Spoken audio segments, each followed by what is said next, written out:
What's up? We're here in Bank of America Stadium here in Charlotte, North Carolina. I'm joined by the Chronicle's Dan Carp, and I'm Danny Nolan.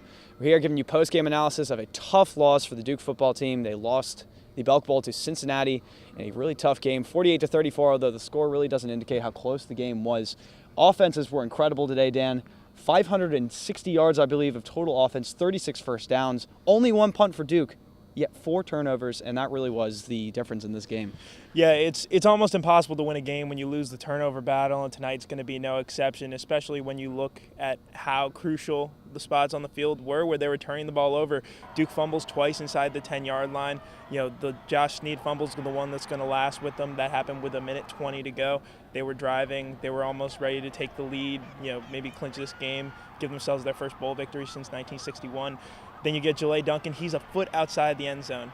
1 foot, the ball didn't break the plane, he loses it, complete momentum swing. I'm convinced that if you look at some of these plays, like those 2 fumbles inside the 10-yard line, like Juwan Thompson, running a really, really great route, letting a ball slip through his hands. These shifts in momentum, they could have ended this game early. This might not have even been a contest in the second half. Duke just squandered too many opportunities today. It was a tough game for sure, even tougher to go to the podium after a loss like this, but Coach Cutcliffe had to, and this is what he had to say after the game today.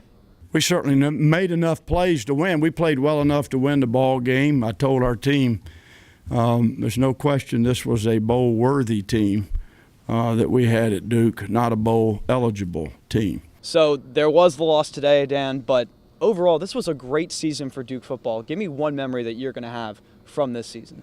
Well, I mean, I'm pretty sure it's the memory that everybody's going to have. That win over North Carolina at Wallace-Wade Stadium, October 20th. You're talking about coming back in the last minute. Another game where it seemed like everything that could go wrong to let that game slip away did, yet they found a way to pull it together at the end. Jamison Crowder made a catch that's going to go down in Duke history, and that's how we got here today. Gave them that 6th win that they've been looking for 18 years. The UNC game was phenomenal. Really was a stepping stone to the next level.